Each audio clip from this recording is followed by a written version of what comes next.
Dear everyone, thank you so much for attending this session. I'm here joined by four distinguished founders. We have Tyler Jong. You want to introduce yourself? Hi everybody, thank you for coming out.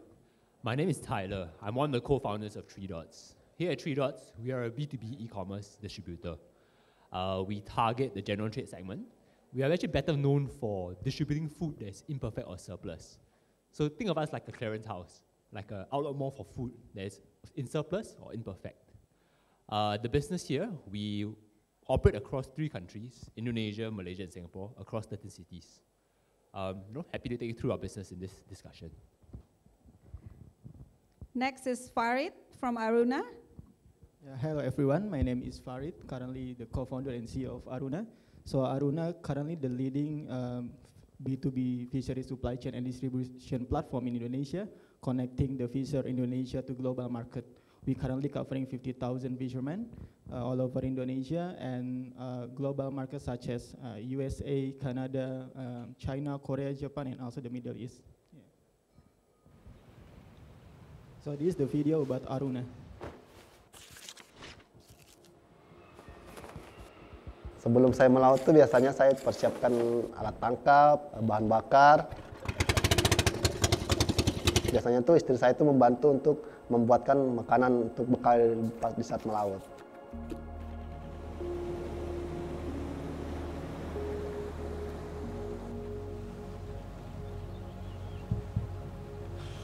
Perkenalkan, nama saya Harmoko, nelayan Aruna dari Tanjung Batu, Brau. Just like Pak Moko, we work with thousands of fishers across Indonesia to make the sea a better livelihood for all.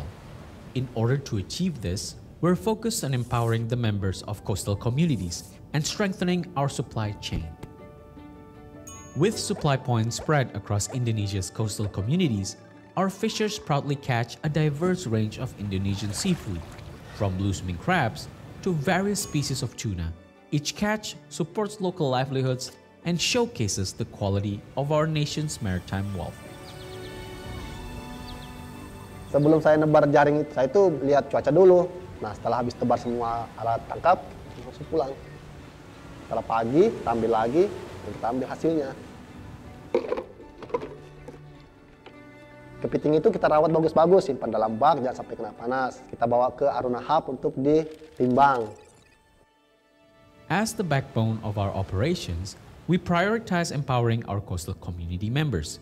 We provide them with the resources, training, support, and equal job opportunities they need to succeed, ensuring they can thrive and deliver high-quality seafood. Setelah Aruna datang ke desa pesisir Tanjung Batu ini, saya lihat ada harapan untuk nelayan punya penghasilan yang lebih baik. Saat ini program-program Aruna itu banyak memberikan manfaat untuk semua nelayan-nelayan Aruna. Itulah yang membuat saya merasa dihargai sebagai nelayan. Nelayan jadi bisa menabung, punya kapal sendiri, dan bisa menyekolahkan anak-anak mereka. We adhere to strict quality standards in processing our products, ensuring they meet international certification requirements. Besides investing in our products and coastal communities, we are also committed to building sustainable fisheries through various initiatives aimed at avoiding overfishing and preserving the Indonesian sea life. One of our key efforts is partnering with the Marine Stewardship Council to ensure our practices meet the highest standards of sustainability. We continuously improve and strengthen our supply points to serve both domestic and international markets. By enhancing our processes and infrastructure, we become a reliable source for our partners and consumers around the world, ensuring consistent, high-quality deliveries that meet their needs.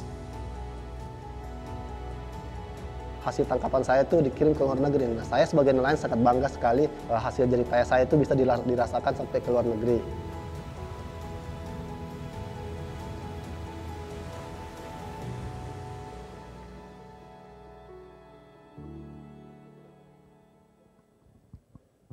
Thank you. Next, we have Samuel, founder of GoComodo. Thank you, Bu Lili. Hi everyone, my name is Samuel. We are from GoComodo. GoComodo is actually one of the leading agri-input supply chain technology company in Indonesia. So in our company, we have 3 business lines, which is GocoMart, which is the first modern agri-input retail stores in Indonesia. We also have GocoMitra, which is a partnership with all the traditional agri shops in Indonesia. And we also serve the corporate landscape in agriculture through our Goco Procure and Goco Biz. So we actually focus on the distribution of agri-input products like fertilizers, seedlings to actually improve, which is one of the key contributor to increasing the productivity and yield of Indonesian agricultural landscape. We can show you our video so that you understand us better.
Bapak mau join member, bisa saya bantuin install aplikasinya? Boleh, Mbak. Kalau Bapak jadi member, nanti setiap transaksi akan dapat Goco Coin. Mana Goco Coinnya nanti bisa ditukarkan dengan hadiah-hadiah menarik di aplikasi.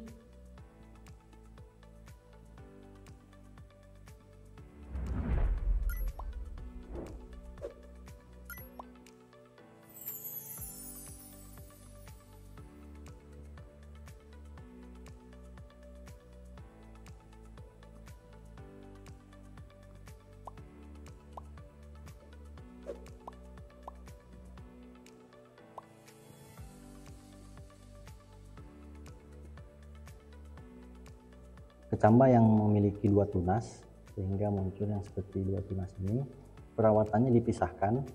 Nanti setelah kita 6 minggu, ini kita buka dan kita pisahkan nanti jadi 2. Binan jenis tanah yang pasir atau tanah basah atau tanah mineral biasa dengan pemupukan metode tepat waktu, tepat sasaran, tepat jenis, Pak. Pengendalian gulma ini kan ada berbagai cara ya. Ada secara biologis ya, secara kultur teknis, secara mekanis, dan secara kemis atau secara kimia. Nah.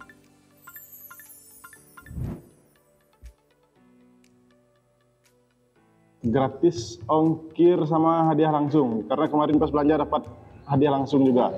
Harga bagus, promo sudah oke. Saya rasa saya akan merekomendasikan ini lagi ke teman-teman atau ke petani-petani sawit yang ada di sekitaran kami.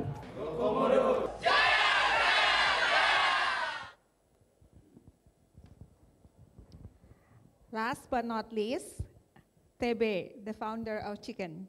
All right, thanks Lily for your kind introductions. Hi everyone, I'm TB, I'm the CEO and co-founder of Chicken. It's a pleasure to be here, as always interesting to discuss agricultural issues across the country. Technically, we're providing full stack farm technology for chicken farmers. Now we are one of the largest chicken farm technology company in Indonesia. We're helping chicken farmers to make some efficiencies, as well as we help them to get input access, financing access, as well as the market access. So we're helping farmers to sell their chicken from farm to table. For the details of the chicken itself, yes, you can see the video over here. Di balik setiap langkah yang kami ambil, ada satu misi yang menggerakkan kami. Chicken Indonesia berdiri untuk menghadirkan ketahanan pangan yang kuat. Bersama peternak, kami berjuang menyediakan daging ayam berprotein tinggi yang sehat dan terjangkau melalui proses produksi dan distribusi yang efisien. Dengan misi memodernisasi industri poultry, kami terus berinovasi melalui penerapan teknologi IoT di peternakan broiler yang berdampak pada peningkatan produktivitas dan kesejahteraan peternak. Melalui 3 unit bisnis utama, Chikin membangun ekosistem yang saling terintegrasi. Chikin Smart Farm menawarkan solusi lengkap mulai dari sapronak, kemitraan, hingga dukungan teknologi. Chikin Livebird fokus pada distribusi ayam hidup hasil panen, dan Chikin Fresh menyediakan suplai ayam potong yang diolah dengan proses terstandarisasi dan didistribusikan ke berbagai industri. Di setiap langkah, kami berkomitmen untuk memberikan yang terbaik. Kami bangga, dedikasi, kerja keras, dan pencapaian sejauh ini telah mendapatkan dukungan dan apresiasi dari berbagai pihak. Chikin Indonesia berkomitmen untuk berperan aktif dalam mendukung tujuan pembangunan berkelanjutan. Dengan mendistribusikan daging ayam yang berkualitas, kami memenuhi kebutuhan daging ayam jutaan keluarga di Indonesia. Melalui teknologi dan kerjasama yang kuat, kami berupaya menurunkan dampak lingkungan dan meningkatkan efisiensi operasional. Bersama lebih dari 64 perusahaan mitra, Chikin Indonesia bersinergi untuk membawa perubahan positif dalam industri perunggasan, memberikan kontribusi nyata terhadap lingkungan, sosial, dan ekonomi. Kami bangga menjadi bagian dari solusi ketahanan pangan Indonesia. Dengan semangat kebersamaan, kita ciptakan masa depan yang lebih baik untuk semua. Chikin Indonesia, bersama kita bisa.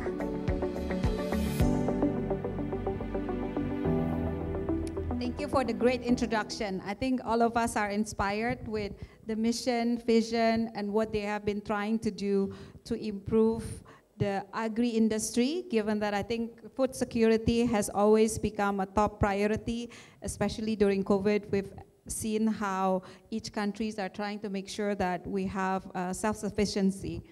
I think this is very interesting industry whereby there are many opportunities, but without its challenges. Maybe I'd like to have all of the panelists here share their experience, what have inspired them to start the business, but what are the challenges and opportunities that they have also been capturing and also tackling. Maybe I'll start with Tyler. Yeah, sure. For us, we are the 3 co-founders. We started the business with a very clear mission to tackle the problem of food waste and food loss. When we started the business, we did it actually on the side. We were bankers, auditors, and consultants, right? Yeah, the jobs that most grads will go to. But on the side, we hustled with a small setup that we wanted to clear food that is imperfect. Items that are too big, too small. When you slaughter the chickens, you got broken bones and bruises. These are items that actually don't go seen in the supply chain. It gets leaked out. And we created a channel where these supplies will get picked up, but businesses can use them. Right? Maybe in Southeast Asia, Thai meat is more popular. Breast meat isn't as popular. And we will sell to businesses, maybe a catering company. It doesn't really matter, right? When the food isn't as perfect or when the food is proportionally higher breast meat, it's okay for them. So for us, we do the not sexy stuff, which is the ugly and surplus food. It's one of the biggest problems that are often overlooked. Here in Southeast Asia, 90% of food that is wasted actually occurs upstream. And out of that, 66% can still be eaten. It's actually edible. All the effort that these guys have put in, right? All the food that's produced, a third to half of it actually doesn't get eaten. And that's where we clear up the mess. Not sexy, but very meaningful. And that's the reason why we felt that, despite doing banking, despite doing consulting or auditing, right? We felt that this is a business that had more meaning to it, and we jumped ship and started the business. The business operates across 13 cities in 3 countries. Indonesia, where contributes about 66% of the business, then the rest Singapore, Malaysia. But we also trade the goods, not just locally, in between cities, but we do so across 14 countries in the world, all the way from Brazil to Europe and North Asia too. The challenge here is actually, like this industry is a black box.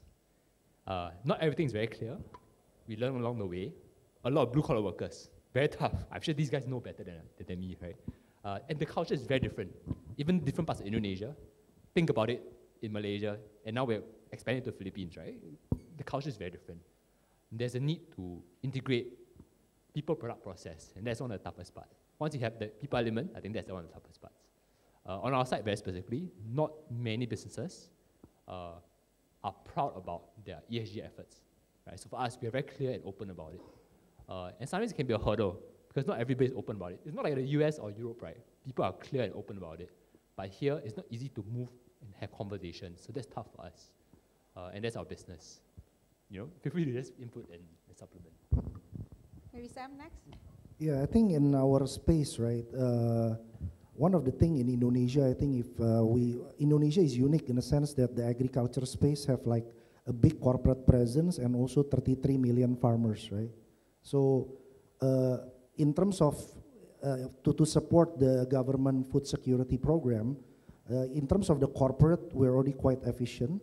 But then the problem lies in the 33 million farmers, that productivity is still very low. So that is why the market is very huge.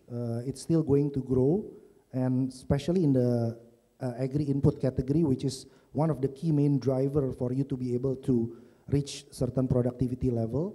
So we are actually wants to become the bridge between corporate and smallholders to actually help the smallholders increase their productivity, because that's the only way the country can go, right? To reach the level that to support the food security program. Of course, I think as we go along the past 2 or 3 years, right? I think we experience some of the challenges that we face, right? From my side, maybe I can point out 2. Yeah, one of the thing as a startup, we have to grow fast, right? Where the investors demand us to grow fast.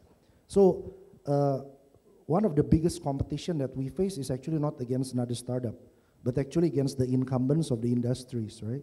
And when you want to scale fast, you enter a vertical that's, we call it beefy, right? Have a lot of revenue and stuff like that. Then you start meeting all these big guys who have been established for years, right? So the question is, can you get a better COGS than them? Can you get a better logistic cost than them, right? And at the same time, in our industry, technology can help in a way, but it's quite, compared to other vertical industries, maybe, the adoption is slower, see? So the challenge is, how do we navigate this? How do we compete, right? Especially during this tech winter also. So our approach in GoComodo has always, if you look at our video just now, we try to choose a business vertical that is actually, we're not fighting against the big guys. We see that, you know, when we open our modern agri stores, GoComart, we actually add technologies too, right? The retail apps, and we add education, digital agronomists in our apps, but that's to support our physical infrastructure, which is the shops. And we are competing probably against traditional shops. There are 40,000, which are single owners, and all around Indonesia. And that enabled us to give our customer, which is the farmers, better product quality, more competitive price, and also a really new way of customer shopping experience that they haven't done before. So I think finding that vertical is very important. The second one is the challenge in agriculture business is locations. Yeah, our locations are actually far away from the management team, right? So we have to build a team, and then after we build a team, like, how do we get the right information from our team about the market from all these different areas? That's how we use technology to help also. And from there, how do we do a very strong internal control? Because if not, then we'll be dealing a lot with external and internal frauds, bad debts, you know, bad ARs and stuff like that. And this is something that we have to manage. That is why our, in GoComodo, our strategy is to focus on certain provinces, be strong there and grow there so that we can control their area and not scale too wide, nationwide. And the second thing is we've been investing the first 2 years to have using technology to actually strengthen our internal control. So basically, how do we control our salespeople on the field? How do we control people that are remote than us, right? And I think that's the key to actually succeed, especially during this hard time. Yeah. Thank you, Sam. Thanks. How about Tebe? I think there are some similarities, but probably you have a different take on it. Yeah, for sure. Because before we started Chikin, we've been doing with my co-founder Ashap and Ahmad, started from small farms. We've been doing here as a farmers back then. So we learned there is a lot of inefficiencies as a farmers that we face and we have to battle with some uncertainty of price. Market volatility in the agricultural space are very crazy. And then if you look at the market structures also, it's very fragmented. Sometimes the supply demand is quite mismatched, yeah. And when we talk about chicken industry, the harvest cycle is really quick. It's only take about 30 to 40 days to harvest the chickens. Because of that, sometimes farmers, we face some panic selling, yeah. We have to sell an unfavorable price to the markets. And from those problems on the operational side, we also found that the problem is on the financing side, yeah. Because we are lacking of working capital, sometimes we have to rely on the big players, and then the big players also sometimes cannot guarantee this output and the performance as well. So that's why farmers have a lot of default rate, right? And then the principals or those big players are trying to help farmers by giving them very highly paid of price of feed, right? And then sometimes people also think that all these big players already dominated on the whole entire value chains. But unfortunately, they only focus more on the supply side from our side, right? So we are trying to help them to orchestrate their supplies. We're not competing with them, and we're trying to help them to strengthen their supply chain and helping them to sell their feed to our farms, right? So basically, as a tech company, we're helping them, yeah, to orchestrate their business model and making sure the risk is better. And then we're also not only helping on the supply side, we're trying to help on the downstream side, demand side. We help them to sell their chicken from farm to table. So it makes the chicken farmers have favorable price in selling the chickens. And common practice, sometimes farmers only sell the chicken $1 for 1 kg of chicken, and now they can sell up to $2. And the fluctuation of price would be more stable than the upstreams, because if we only sell the live chickens or the live products, yeah, sometimes we cannot, betting on the price fluctuation and the mortality rate, right? Because they have limitations, they have maximums of living, right? So I think the key is how to strengthen the whole vertical value chain from upstreams to downstreams. Yeah. I think Farid probably can testify and share your own experience about integrating the value chain and how to make it more efficient as well. Yeah, for Aruna, that's very interesting because Indonesia itself is a maritime country. I think in terms of resources, Indonesia, if you talk about some commodity like tuna, we are the largest tuna fishing nation in the world in terms of the volume production. And for other commodity like crab, we are the biggest, the largest exporter crab for the US market, something like that. But on the other side, the market is very fragmented. The one that produce the products is one of the poorest community in Indonesia. 25% of the poorest community in Indonesia are the fishers. So this is something that we see there's a lot of gap here between the producer and also between the market. And especially within the industry, there is no one big company in Indonesia that really has a sizable revenue. If you see like a neighbor country like Thailand, they have like more than 1 billion revenue a year, but Indonesia, there's no one big country. So we see a lot of problem here. The challenge mostly what we see is like the access to the information, the market, and also the knowledge of the market. And the second is the standard of the quality. So these two things that Aruna want to tackle. What we want to do is we connect directly with the fishermen. We build the community with there. We build the presence with the fishermen. As you see on the video, we built efficient infrastructure that called mini hubs that become the main infrastructure for the cold chain facility in Indonesia to procure the product from the fisher. And after that, we can distribute the product directly to the customers. So that's the one thing that become the key for Aruna. The technology itself, I agree with Samuel, is not for the acquiring fishermen, but it's for the internal control. Because we're managing so many locations, we make sure that we have like a continuity of the supply for our customer. The demand always there. It's mostly the demand is bigger than the supply. So it's very important to maintain all the location with good control. So that's where our technology coming in to control, monitor all the supply chain. And the final things, the key ingredient for us is with the community development things. So we develop a program that make the fishermen attached, like creating some community development program like training and giving them like some rewards and loyalty program, something like that. Yeah. Thank you. I think all of you have in mind the fishermen as well as the farmers. I think all of us here, not only we do good, but we also do well, hopefully for the entire communities. Maybe if you don't mind sharing some of your impact that you have touched all these people's lives and what they have improved in terms of livelihood or earnings. Would love to hear more about that. Maybe Tebe? Yeah. I do believe that the protein markets is gonna increasing and rapidly growing every year, right? And you know, in Indonesia, there are almost 50 billion consumptions of the chickens only, in a year. And the CAGR is very rapidly growing as well. And yeah, because everyone eats chickens, everyone loves chickens. And you know, as the biggest Muslim country, so we are very love to eat chickens lah.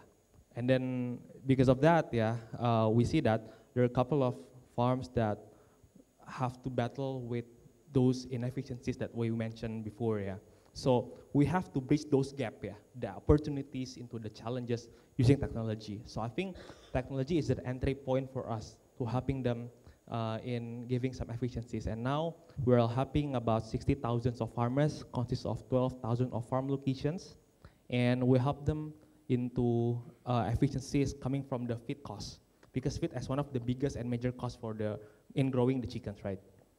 We using technology which called IoT. We put it into the farms, just like sync, just as a Wi-Fi, right? Just sync to the electricity inside the farms, and then we make some efficiencies about 80% of their feed costs.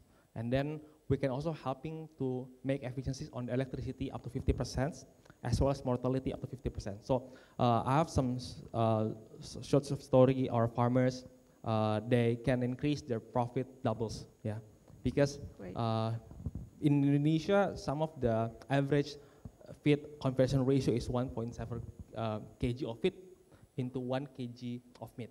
So that's the conversion ratio. But because they're using chicken, they can have some efficiency about 300 grams. So 1.4 kg of feed into 1 kg of meat. So they can help to boost up their profit easily because of that. Thank you. How about Sam? Yeah, I think as you've seen in the video, right, we have the Klinik Tani and Ladang Cerdas. So in GoComodo, of course, when the farmers come to our shop, they can have offline and digital consultation also. That's not merely just to sell the product. It's also education is very important for them.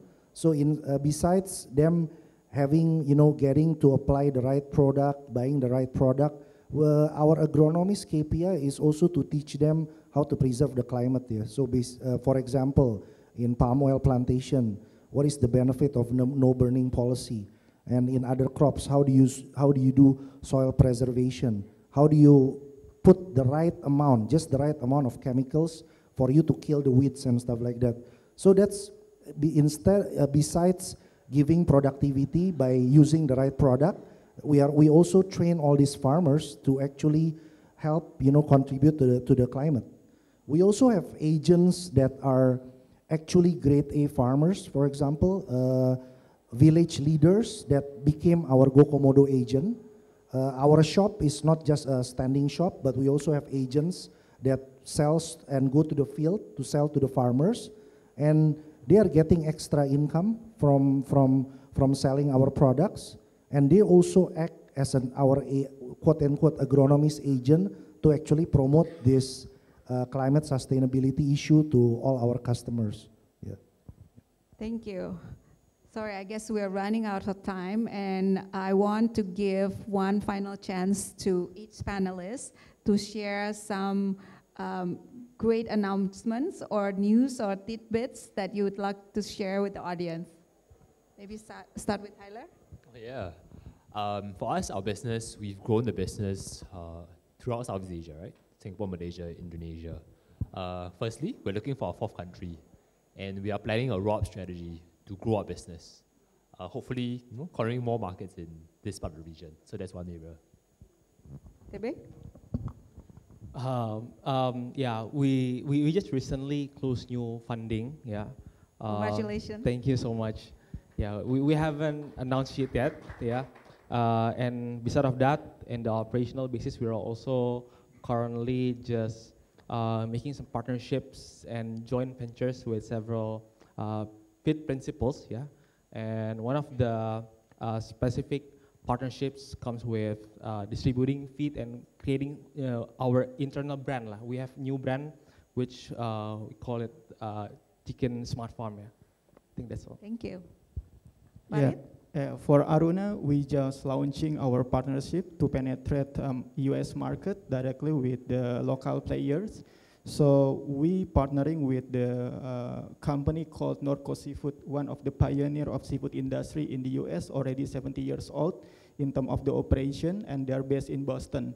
So if you come to US, you see a product that name Culinary Reserve. The product is coming from Aruna. You can find it and in many restaurants and also in many retail market in the US for that one. And also for Canada market, if you come to visit Canada, you can also, we are launching our brand there called Aruna Crab also. So you can find the product there in some retailer in Canada. And the other things about the sustainability things, we just announcing that we already got the MSC certification for some of our fishermen vessel faster than anyone. Before, like some company can take like 6 to 7 years to get the license, but in Aruna we got nearly only in 1 year. So that's something we just already get in. And the other thing, we are launching Aruna Sustainability Pledge. You can see on our website that we have a target that called Sustainability Pledge to support our sustainability implementation and standard. Yeah, okay, for that one. Amazing. Yeah, from our side, yeah, I think we started the GoComart project this year. Our first few stores, actually, we have made our investment back in like less than 4 months, 4 to 5 months per stores. So that's a good achievement. Yeah, I think we're gonna keep on growing there. So it's a good start, but we're gonna keep on growing there. Yeah. Congratulations, all the founders. I think you've made a lot of progress and looking forward to more good news. Give a big smile for Indonesia and beyond. 3, 2, and 1. Can we put together big round of applause for our moderator, speakers. Thank you so much. You may return to your seat.